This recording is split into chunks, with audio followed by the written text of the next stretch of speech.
June 17, 1944, mid-Atlantic Ocean, approximately 30 nautical miles west of the Azores. Kapitänleutnant Helmut Sommer stood in the cramped control room of U853, his fingers resting on the edge of the navigation table. Through the periscope lens, he could see nothing but endless grey water stretching toward the horizon under low clouds. The Type 9C submarine had been on station for 3 weeks, assigned to weather reporting duties, transmitting atmospheric data back to headquarters in France every 6 hours. The radioman looked up from his console, headphones pressed against his ears. Herr Kaleu, prepared to transmit weather report. Sommer nodded. The message had been prepared using the Kurzsignale code system, condensed into a brief sequence of encrypted letters. 25 characters. With an experienced operator, the transmission would take approximately 20 seconds. Standard procedure.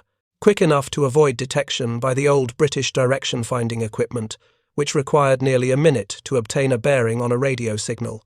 Within 10 minutes, aircraft from the American escort carrier USS Croatan would arrive overhead. Within 10 days, those same aircraft would locate U853 again. Sommer and his crew had been taught that brief radio transmissions offered safety. They believed the ocean still provided concealment. They were operating with assumptions that had become obsolete months earlier, hunting them with technology they did not know existed. The transformation of the Battle of the Atlantic would not announce itself with dramatic revelation. It arrived through accumulated encounters, through close escapes that should not have happened, through destroyers that appeared impossibly fast after routine transmissions. German submarine commanders would spend the spring and summer of 1943 attempting to understand why the ocean no longer sheltered them, why Allied escorts seemed to anticipate their positions, why aircraft arrived within minutes of sending even the shortest signals. If you're enjoying this deep dive into the story, hit the subscribe button and let us know in the comments from where in the world you are watching from today. The realization would come gradually, spreading through the U-boat force like cold water seeping through a failing seal. By mid-1943, seasoned commanders returning from patrol would gather in the officers' mess at Lorient, speaking in low voices about encounters they could not explain. Escorts that changed course directly toward their position immediately after transmitting. Aircraft that appeared from clear skies moments after surfacing to send mandatory reports. The mathematics of survival were changing, and no one at Befehlshaber der Unterseeboot headquarters in Paris seemed willing to acknowledge it. Between 1939 and 1945, German U-boats would sink approximately 3,000 Allied merchant vessels, totaling over 14 million gross registered tons. These losses nearly brought Britain to starvation, threatened the entire Allied war effort, and represented the closest Germany came to winning the war through purely naval means. But by May 1943, the balance had shifted irreversibly. That month, later known as Black May among submariners, 41 U-boats were lost, a quarter of the operational fleet. The exchange ratio that had once favored Germany collapsed. Instead of sinking 100,000 tons of shipping for every U-boat lost, the ratio fell to 10,000 tons per boat. Then lower. The weapon that helped accomplish this reversal was not a torpedo or depth charge. It was a receiver, an antenna array, and an oscilloscope display. High-frequency direction finding, called Huff-Duff by the sailors who operated it, could detect a U-boat's radio transmission and display the bearing to that transmission essentially instantaneously. 2 or 3 ships equipped with this technology could triangulate a submarine's position with accuracy sufficient to dispatch aircraft or surface hunters directly to the target area. It is estimated that HF-DF contributed to 24% of all U-boat sinkings during the war. When Kapitänleutnant Sommer took command of U853 in June 1943, he inherited a vessel and a doctrine shaped by early war successes. The Type 9C was a proven design, displacing 1,144 tons on the surface and 1,257 tons submerged. At 76 meters in length, the submarine could travel 21,000 nautical miles without refueling, carrying enough provisions for patrols lasting 3 months. The boat mounted 6 torpedo tubes, 4 forward and 2 aft, with storage for 22 torpedoes, a single 8.8 centimeter deck gun, and anti-aircraft weapons provided surface armament. The crew numbered 48 men. These were not primitive vessels. German submarine design represented sophisticated engineering, informed by 2 decades of development since the Great War. Each boat featured complex trim systems for precise depth control, demagnetization equipment to protect against magnetic mines, and passive sonar arrays for detecting enemy ships. The diesel engines could propel the submarine at 18 knots on the surface. Submerged, running on electric motors, the boat could maintain 7 knots for extended periods or sprint at 7 3/4 knots for 1 hour before battery depletion forced surfacing. The men who crewed these submarines received extensive training. Sommer himself had completed submarine school, tactical courses, and supervised 2 patrols as executive officer before receiving his own command. His crew drilled constantly on emergency procedures, practiced silent running, studied convoy tactics, and memorized the recognition characteristics of Allied warship classes. They understood their equipment intimately. They knew how to calculate attack angles, how to read sonar contacts, how to interpret the sounds of distant propellers carried through ocean layers. What they did not know, what they could not know in mid-1943, was that their enemy had developed detection capabilities that rendered traditional submarine tactics nearly obsolete. The German Naval Command understood that radio direction finding existed. Admiral Karl Dönitz, who had commanded U-boats in the previous war and now directed the entire submarine force, knew that transmitting could theoretically reveal position. This awareness had driven the development of Kurzsignale, the short signal code system designed specifically to minimize transmission time below the threshold required for conventional direction-finding equipment to obtain a bearing. The Kriegsmarine's assumptions about Allied capabilities were based on technology they themselves possessed. German direction-finding equipment used the Bellini-Tosi system, which employed a rotating loop antenna that had to be physically turned until the operator detected a null in the signal strength. This process required time, typically 1 minute or more for an accurate bearing. A transmission lasting 20 seconds would be finished before the operator could complete the measurement. Therefore, logic suggested, brief signals offered protection. This calculation was correct regarding the technology Germany knew about. It was catastrophically wrong regarding the technology Britain and America had deployed. By mid-1942, Royal Navy escorts were being equipped with shipboard HF, DF sets that required no mechanical rotation, no manual searching for signal nulls.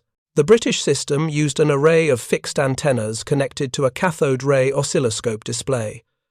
When a transmission occurred, the display showed the bearing immediately as an elliptical pattern on the screen. An experienced operator could read the bearing in seconds. 2 ships with this equipment could cross-reference their bearings and establish the transmitting submarine's position with useful accuracy. 3 ships could triangulate precisely.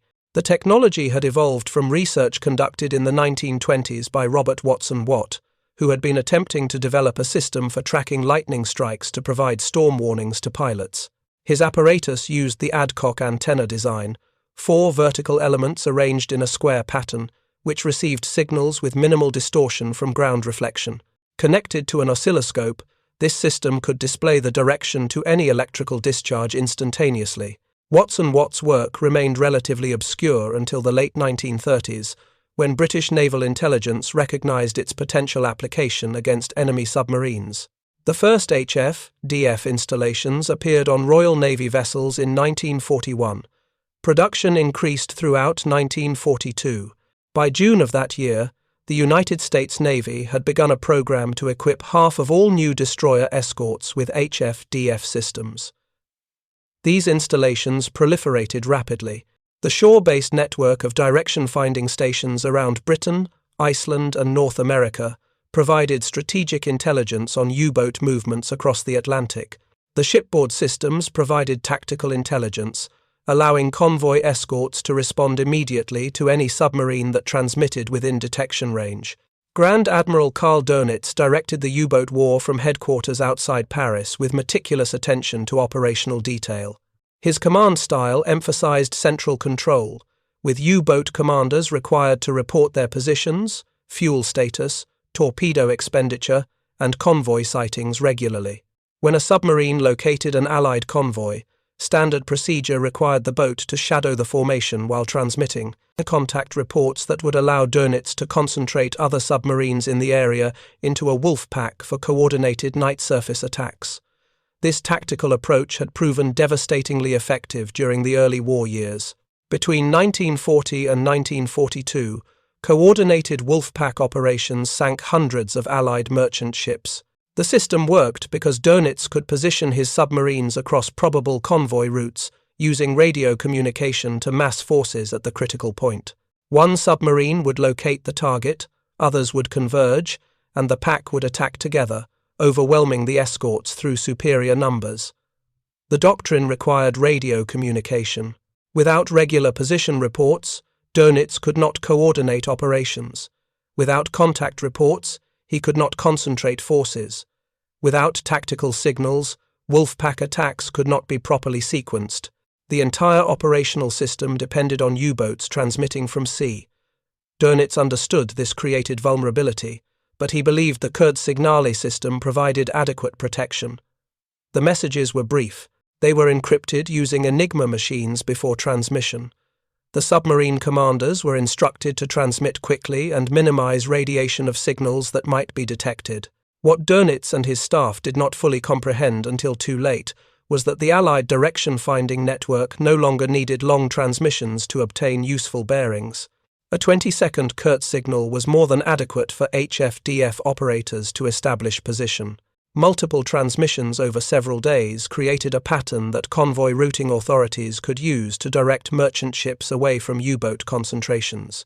Even a single brief signal could trigger an immediate response from nearby escorts equipped with shipboard HFDF, bringing destroyers or aircraft to the transmission point within minutes. The German naval staff received warnings. Some U-boat commanders returning from patrol reported suspiciously rapid responses from Allied escorts after routine transmissions.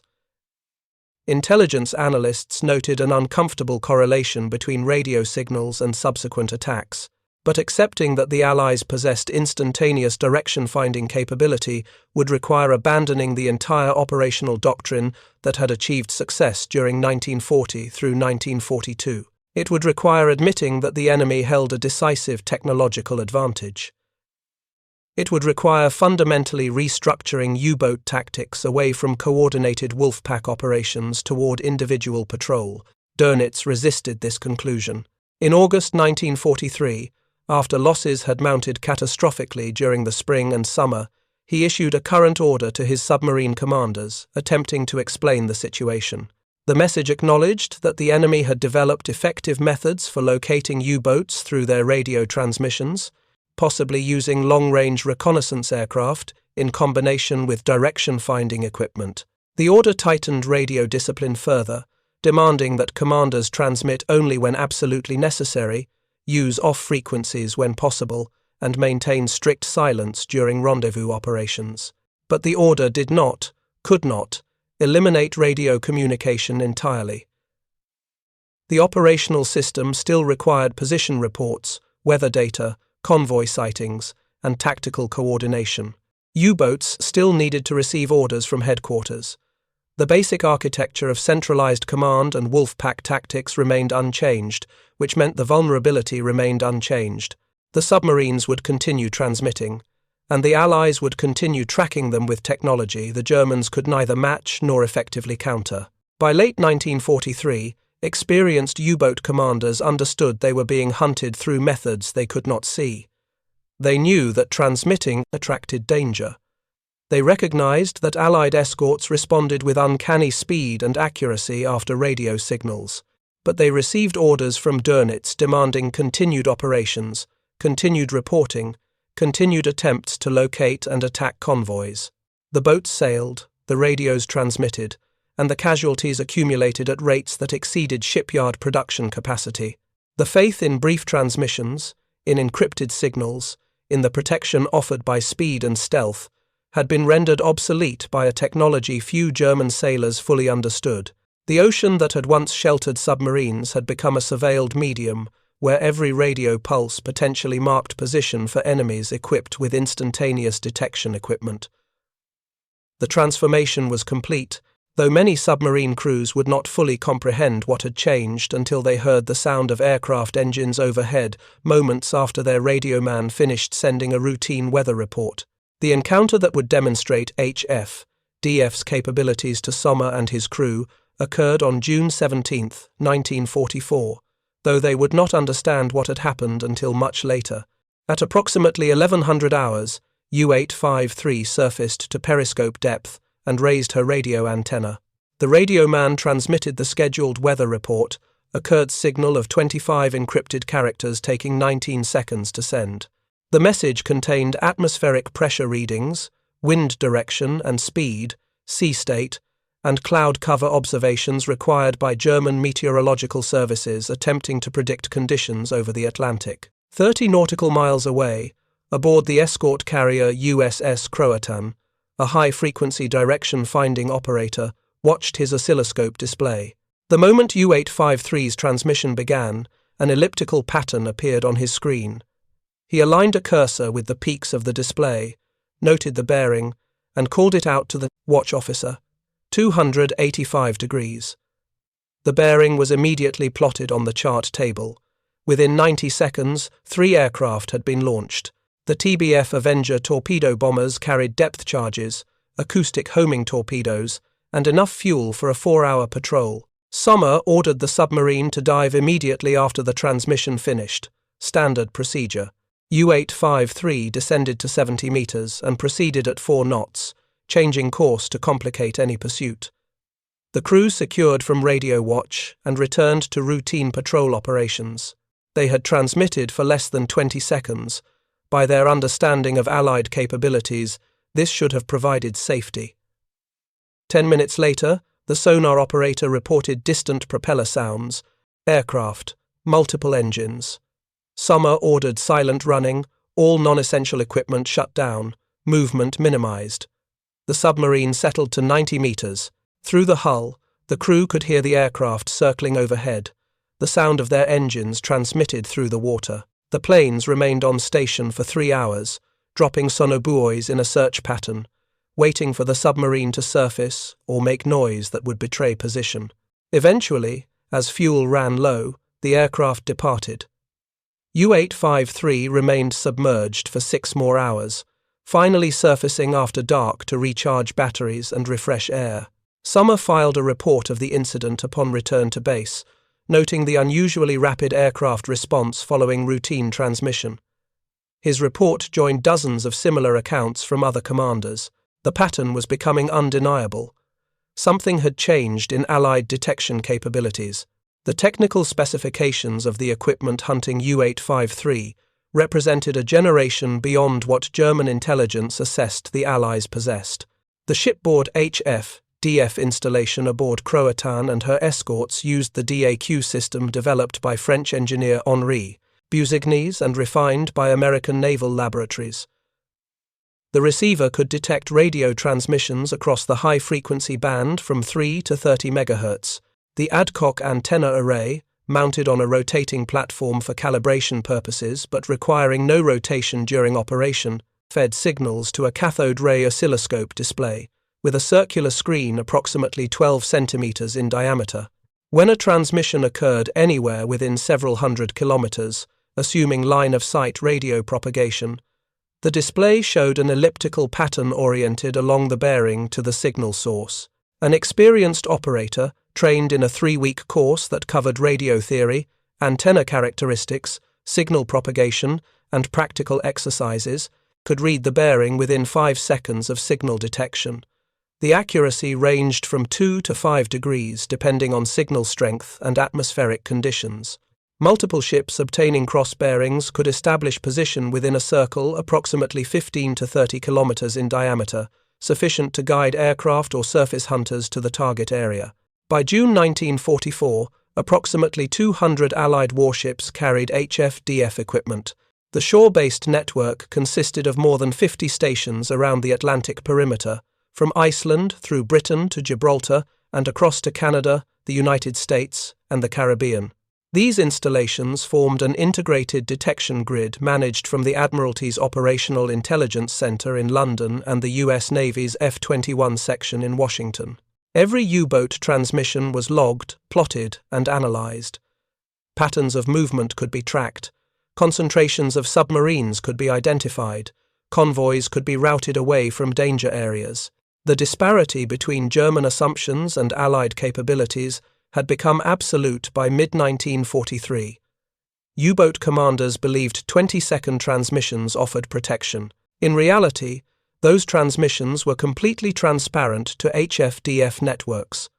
Submarines assumed they could transit areas undetected if they maintained radio silence. In reality, they were tracked continuously through regular position reports required by Dönitz's command system. The operational doctrine designed to maximize effectiveness through coordination had become a vulnerability that Allied intelligence exploited systematically. Statistical analysis revealed the transformation. Between July 1942 and May 1943, Allied direction-finding networks managed to divert 105 out of 174 North Atlantic convoys away from Wolfpack ambushes. Another 23 convoys partially avoided contact. The majority of convoys that successfully evaded U-boat concentrations did so because HF-DF intelligence provided advance warning of submarine positions. Merchant ship losses declined. U-boat losses increased. The exchange ratio shifted decisively against Germany. The psychological impact of this technology emerged gradually among U-boat crews through accumulated experience rather than single revelations. Commanders returning from patrol would gather in officers' quarters at bases in France and Norway, speaking quietly about encounters that defied explanation. Aircraft appearing from clear skies within minutes of surfacing, escorts that changed course directly toward their position after transmitting convoy contact reports. Depth charge attacks that began impossibly soon after sending routine signals to headquarters. Korvettenkapitän Peter Kramer, commanding U853, recorded in his patrol log during May 1943 that Allied escorts responded to his position with uncanny accuracy following weather transmissions. He noted that aircraft seemed to know his location despite maintaining proper radio discipline and keeping signals brief. After losing contact with a convoy he had been shadowing, Kramer wrote that he suspected the enemy possessed detection methods beyond his understanding. Similar observations filled patrol reports throughout the spring and summer of 1943. If you find this story engaging, please take a moment to subscribe and enable notifications. It helps us continue producing in-depth content like this. Kapitänleutnant Klaus Bargston, commanding U853, experienced the technology's capabilities during a patrol in March 1943. His boat had located convoy HX-229 and transmitted a contact report to headquarters. Within 40 minutes, 3 destroyers appeared over the horizon, moving directly toward U853's position. Bargston crash-dived and evaded the initial attack, but the escorts remained overhead for 8 hours, conducting systematic depth charge patterns that forced the submarine to remain deep until battery power reached critical levels. Upon surfacing that night, Bargston transmitted a situation report. Aircraft arrived within 20 minutes. The pattern repeated 3 times over the next 2 days. The technological asymmetry manifested in ways that German sailors found deeply unsettling. U-boat crews had been trained to believe their vessels offered invisibility beneath the waves. They understood that surface detection was possible, that lookouts or radar might spot a conning tower, but they had been taught that diving provided sanctuary, that brief transmissions offered security, that the ocean's vastness guaranteed concealment. Each of these assumptions was being systematically dismantled by technologies they could not see, could not fight, and frequently could not even comprehend. The British and American anti-submarine campaign had evolved into an integrated system combining multiple detection methods. HF-DF provided initial contact and bearing. Radar allowed aircraft to locate surfaced submarines at night or in poor visibility. Sonar, called ASDIC by the British, detected submerged boats. Acoustic homing torpedoes pursued submarines autonomously once launched. Hunter-killer groups combined escort carriers with destroyer escorts, providing both air and surface pursuit capabilities that could track U-boats continuously from first detection through final attack. German countermeasures proved inadequate. The Metox radar detector, introduced in August 1942, could identify Allied radar transmissions in the meter-wave band, but was blind to the new centimetric radar operating at 10 centimeters wavelength. U-boats, equipped with Metox, believed they had warning of air attack. In reality, they detected only older radar sets while remaining vulnerable to the newer systems carried by increasing numbers of aircraft. When a captured Royal Air Force pilot suggested during interrogation that British forces were homing in on Metox emissions themselves, Dönitz ordered the system discontinued in August 1943. This decision eliminated what little radar warning capability German submarines possessed. Attempts to minimize radio transmission through stricter discipline provided limited benefit. The operational system still required communication. U-boats needed to receive orders, report positions, transmit convoy sightings, and coordinate with other boats during Wolfpack operations. Even submarines that maintained near-complete radio silence had to surface periodically to recharge batteries, and Allied patrol aircraft now carried sufficient radar to detect surfaced boats at ranges beyond visual detection. The technological advantage had shifted so completely that traditional submarine operations became nearly impossible in contested waters. The moment of recognition for many U-boat commanders came not through a single dramatic encounter, but through the mathematical reality of survival rates. In May 1943, 41 U-boats were lost from an operational fleet of approximately 160 boats. This represented a loss rate of 26% in a single month. The previous monthly record had been 18 boats lost in November 1942. Suddenly, losses had more than doubled. More submarines were being destroyed than German shipyards could produce. The casualty figures became impossible to ignore. Of the 1,156 U-boats commissioned during the war, 785 were lost to enemy action or accidents. 32,000 submariners served in the U-boat force. 28,000 died. This represented a casualty rate of approximately 87%, the highest of any major service branch in any belligerent nation during the war. By comparison, German infantry formations on the Eastern Front, engaged in the most brutal ground fighting of the war, sustained casualty rates averaging 40 to 60% over sustained periods. These statistics filtered through the U-boat force gradually. The German Naval Command attempted to maintain operational security by segregating information between flotillas. Crews returning from patrol were not informed of losses in other units. Official announcements minimized casualties, but submariners talked. Men on leave visited other bases. Boats that should have returned from patrol simply vanished. The number of familiar faces decreased with each passing month. Kapitän zur See Hans Rudolf Rösing, who served as Führer der Unterseeboote West from July 1942, commanding all U-boats based in France, later recalled the psychological impact of mounting losses during testimony after the war. He described the period after May 1943 as marked by declining morale, as crews recognized their chances of survival had become minimal.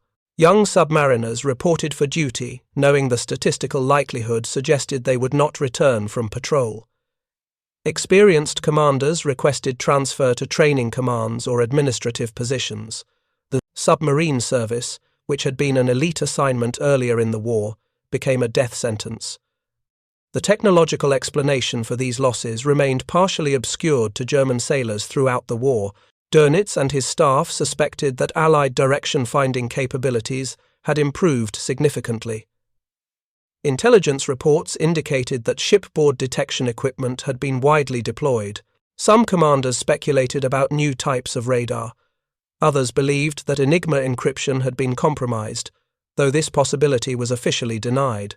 The full scope of Allied technological advantage, combining HF, DF, centimetric radar, improved sonar, acoustic torpedoes, and signals intelligence from decrypted Enigma messages, was not understood until after Germany's surrender. What U-boat crews did understand was that their training, their equipment, and their tactical doctrine had become inadequate against enemies who seemed to possess impossible capabilities. Submarines that attempted to shadow convoys found themselves hunted instead of hunting.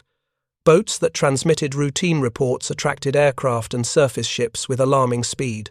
The ocean, which had once provided concealment and opportunity, had become a surveilled medium where every radio signal potentially marked position and every surfacing risked immediate attack. Werner Henke, commanding U853, captured this recognition in a report filed after a patrol in April 1943. He noted that Allied escorts responded to his submarine's presence with detection methods he could neither identify nor evade. He described being tracked continuously for more than 30 hours, despite multiple course changes and depth variations. He concluded that the enemy possessed technical capabilities far exceeding German intelligence estimates, and recommended fundamental revision of U-boat tactics away from coordinated operations toward individual patrol. His recommendation was noted but not implemented. The operational system remained unchanged. The submarines continued sailing, transmitting, and dying at rates that exceeded replacement capacity. By autumn 1943, Germany had effectively lost the Battle of the Atlantic, though combat operations would continue through the war's end. Kapitänleutnant Helmut Sommer and the crew of U853 never fully understood the technology that hunted them during their weather reporting patrol in June 1944. After the encounter with aircraft from USS Croatan on the 17th, the submarine continued operations for another 8 days. On June 25th, Sommer attempted to attack the troop transport RMS Queen Mary, loaded with American soldiers bound for Britain. The submarine submerged to attack position, but was outrun by the much faster liner. As U853 surfaced in Queen Mary's wake, she was attacked by Fairey Swordfish aircraft from British merchant aircraft carriers. The submarine survived that engagement with minor damage. The final encounter occurred on June 17th, after 10 days of relentless pursuit. HF-DF equipment aboard Croatan detected another weather report transmission from U853 at a range of 30 nautical miles. The escort carrier's crew had nicknamed their elusive target Moby Dick after nearly 2 weeks of hunting. This time, aircraft launched immediately, arriving overhead before the submarine could dive to safe depth. Depth charges and acoustic homing torpedoes bracketed the boat. U853 attempted evasive maneuvers, diving deep, changing course repeatedly, rigging for silent running. The attacks continued for 6 hours. The submarine's luck ended on June 17th, 1944, when coordinated attacks from multiple aircraft finally breached the pressure hull. U853 sank in deep water west of the Azores. All 48 crew members died. Sommer was 28 years old. The submarine had been operational for exactly 1 year. She had completed 1 war patrol. The official German casualty report listed the boat as missing, presumed lost with all hands. The exact circumstances of her destruction would not be confirmed until post-war analysis of Allied records. The broader pattern of U-boat losses continued through the final year of the war. Between June 1944 and May 1945, German submarines sank approximately 150 Allied merchant ships. During the same period, 192 U-boats were destroyed. The exchange ratio had inverted completely from the early war years when U-boats sank multiple ships for each boat lost. Now, submarines were being destroyed faster than they could inflict damage on Allied shipping.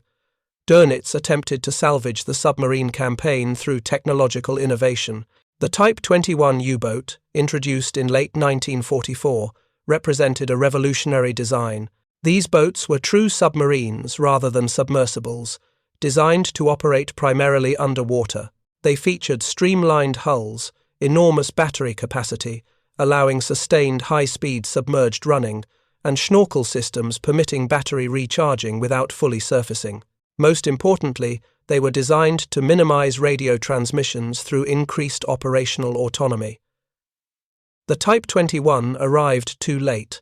Production difficulties, Allied bombing of manufacturing facilities, and the general collapse of German industrial capacity limited deployment. Only 2 boats completed combat patrols before Germany's surrender. Even had these advanced submarines been available in larger numbers, they could not have reversed the strategic situation. The Battle of the Atlantic had been decided by mid-1943. The Type 21 represented German recognition that previous designs and tactics had become obsolete, but that recognition came after the war was already lost. The human cost of this technological asymmetry remained staggering through the war's end. Of the 1,156 U-boats commissioned, 785 were lost. The survivors surrendered in May 1945, following Germany's capitulation. Many boats received the coded Rainbow Order, directing them to scuttle rather than surrender. Approximately 220 submarines were deliberately sunk by their crews during the final weeks of the war. The remainder sailed to Allied ports and were eventually scrapped or used for technical evaluation. The submariners who survived faced complex psychological aftermath. They had served in a branch that suffered the highest casualty rate of any major military formation during the war. They had witnessed friends and shipmates die at rates that exceeded even the most brutal ground combat. Many struggled with survivor's guilt, questioning why they had lived when so many others perished. Some maintained pride in their service despite Germany's defeat, viewing submarine duty as honorable warfare against military targets rather than participation in the regime's criminal enterprises. Post-war interrogations of senior U-boat officers revealed the extent to which German command had underestimated Allied technological capabilities. When asked about HF-DF, most commanders acknowledged suspecting some form of improved direction finding existed, but expressed surprise at learning the system could detect signals essentially instantaneously. Rosing, interviewed by Allied intelligence in 1945, stated that U-boat command had believed brief transmissions provided adequate security until accumulated losses forced recognition that enemy capabilities exceeded German assumptions. He noted that this realization came gradually through patrol reports rather than through any single intelligence breakthrough. The technology gap extended beyond HF-DF. German submarines never developed effective radar, warning receivers that could detect centimetric radar. They never matched Allied sonar performance. They never deployed acoustic homing torpedoes comparable to the American Mark 24. They never established an intelligence network capable of breaking Allied naval codes the way Bletchley Park penetrated Enigma. The cumulative technological disadvantage, combined with Allied superiority in shipbuilding capacity and pilot training, created an insurmountable strategic situation that no amount of courage or tactical skill could overcome. The legacy of HF-DF technology extended far beyond World War II. The fundamental principle, using radio emissions to locate transmitting sources, became a permanent fixture of naval warfare and signals intelligence. During the Cold War, both NATO and Warsaw Pact navies maintained extensive direction-finding networks to track submarine movements. The technology evolved from manual oscilloscope displays to computerized systems capable of processing multiple signals simultaneously across broad frequency ranges. Modern electronic warfare suites incorporate direction finding as a basic capability, integrated with radar, sonar, and communications intelligence systems. The lessons learned from the Battle of the Atlantic shaped post-war submarine development. The Soviet Union, which captured German Type 21 submarines and design documentation at the war's end, built its submarine fleet around principles demonstrated by late-war German boats. The emphasis shifted toward true submarines capable of sustained underwater operations, minimizing time spent on the surface where they were vulnerable to radar and visual detection. Nuclear propulsion, introduced in the 1950s, finally achieved the operational capability German designers had attempted to approximate through large battery banks and schnorkel systems. The United States Navy absorbed technological and tactical lessons from both its own anti-submarine campaign and from captured German equipment. Post-war submarine design emphasized underwater performance, sound quieting to minimize sonar detection, and operational autonomy to reduce communication requirements. American submarines of the Cold War era were designed specifically to counter the direction finding and sonar networks that had proven so effective against German U-boats. The cycle of detection technology versus stealth technology that characterized the Battle of the Atlantic continued throughout the Cold War and into the modern era. The psychological impact on German naval culture proved profound and lasting. The Federal Republic of Germany's Navy, established in 1956, approached submarine operations with institutional memory of the heavy casualties suffered during World War II. Training emphasized caution, technological proficiency, and integration with Allied forces, rather than the aggressive independent operations that had characterized the earlier U-boat force. Former German submariners who joined the new Navy brought with them hard-learned lessons about the dangers of underestimating enemy capabilities and the cost of inadequate technology. Several U-boat commanders who survived the war wrote memoirs detailing their experiences. These accounts consistently emphasized the psychological difficulty of operating in an environment where the enemy seemed to possess uncanny knowledge of submarine positions. Wolfgang Luth, one of Germany's most decorated submarine commanders who survived the war, wrote that the period after May 1943 felt like sailing into a trap every time we left port. He described the constant stress of wondering whether the next transmission would bring aircraft overhead, whether surfacing to recharge batteries would result in radar detection, whether even routine operations might prove fatal. The statistical analysis of U-boat operations, conducted after the war by both German and Allied researchers, confirmed that HF, DF played a decisive role in Allied victory.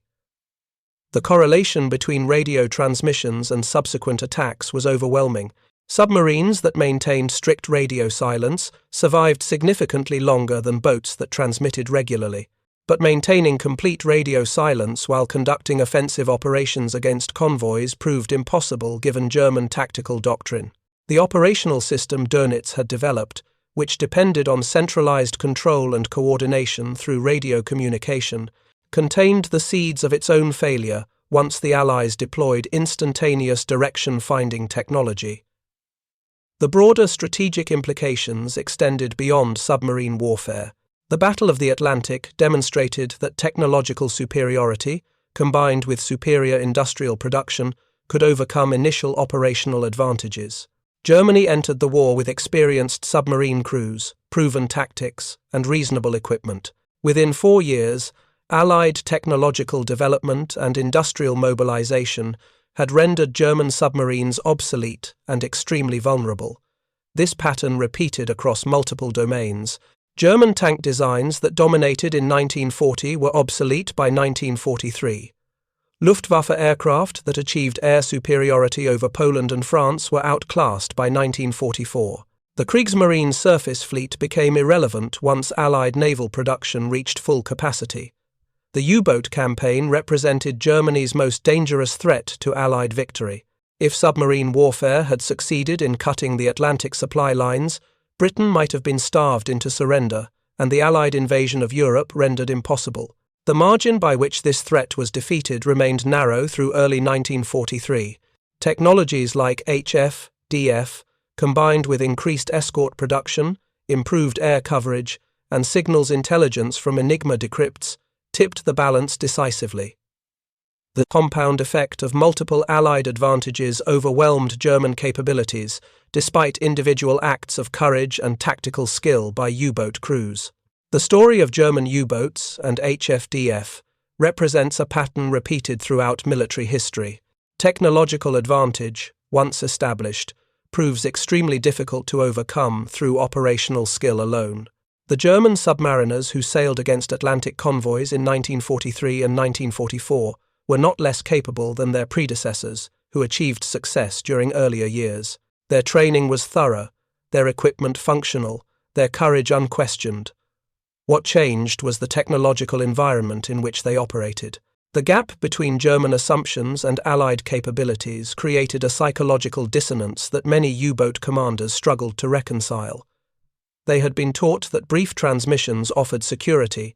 Experience demonstrated that any transmission attracted danger. They believed the ocean's vastness provided concealment. Reality showed them being tracked continuously across thousands of miles.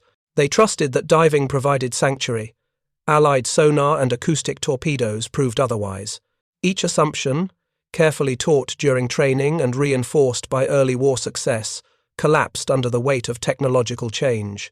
The moment Kapitänleutnant Sommer authorized that weather transmission on June 17, 1944, he acted according to doctrine developed through years of experience. The transmission lasted 19 seconds. The Kurds signal code reduced message length to minimum necessary characters. The radio man executed the procedure flawlessly. Every precaution within German understanding had been followed. None of it mattered. The HF-DF operator aboard Croatan obtained a bearing in seconds. Aircraft launched within minutes. The hunt that would end 10 days later began with a technology Sommer could not see, could not fight, and only dimly understood existed. This pattern of technological surprise and belated recognition shaped the entire Battle of the Atlantic. German Naval Command knew direction finding existed but underestimated its capabilities. They suspected radar had improved but failed to develop adequate countermeasures. They believed Enigma was secure despite mounting evidence suggesting otherwise. Each miscalculation contributed to mounting casualties that eventually made U-boat operations unsustainable. The submariners paid the price for these institutional failures with their lives. The broader lesson extends beyond submarine warfare or even World War II. Military forces that fail to accurately assess enemy capabilities, that continue operating on obsolete assumptions, that cannot adapt to technological change, and will suffer catastrophic losses regardless of individual competence or courage. The German U-boat force of 1943 through 1945 demonstrated this principle with mathematical precision. 87% casualties, 785 boats lost, 28,000 men dead. These numbers represent not merely tactical defeats, but strategic failure rooted in technological and institutional blindness. The Allied victory in the Battle of the Atlantic required more than just HF-DF. It required the integration of multiple technologies: radar, sonar, acoustic torpedoes, signals intelligence, into coherent operational systems. It required massive industrial production to build sufficient escort ships and aircraft. It required training thousands of operators and maintainers for complex electronic equipment. It required institutional flexibility to adopt new tactics as technology evolved. Most critically, it required accurate assessment of both friendly and enemy capabilities, avoiding the comfortable assumptions that led German command to underestimate Allied technical development. For the men who served in U-boats during the final years of the war, these strategic considerations offered little comfort. They knew only that their chances of survival decreased with each passing month, that operations which should have succeeded ended in death, that the ocean which once sheltered them had become hostile territory. They transmitted brief signals as ordered and died when aircraft arrived impossibly fast. They maintained radio discipline and died when escorts appeared from over the horizon. They followed doctrine faithfully and died because that doctrine had become obsolete. The HF-DF technology that helped doom the U-boat force represented a modest innovation in radio direction finding, developed originally for tracking lightning, adapted for military intelligence, deployed widely through Allied navies. It was not a wonder weapon. It did not guarantee victory in any single engagement. What it provided was incremental advantage, a few minutes warning, a bearing accurate enough to guide search aircraft, information sufficient to route convoys away from danger. These incremental advantages, accumulated across thousands of encounters over years of warfare, proved decisive. When Helmut Sommer authorized that final transmission from U853 on June 17, 1944, he had no way of knowing that the radio pulse would betray his position to equipment designed 8 years earlier for meteorological research. He could not have predicted that Allied technological development had rendered his training obsolete. He followed procedures as taught, maintained discipline as required, executed orders as given. The ocean was no longer his.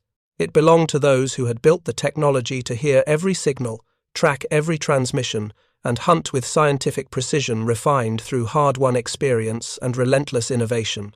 Thank you for watching. For more detailed historical breakdowns, check out the other videos on your screen now, and don't forget to subscribe.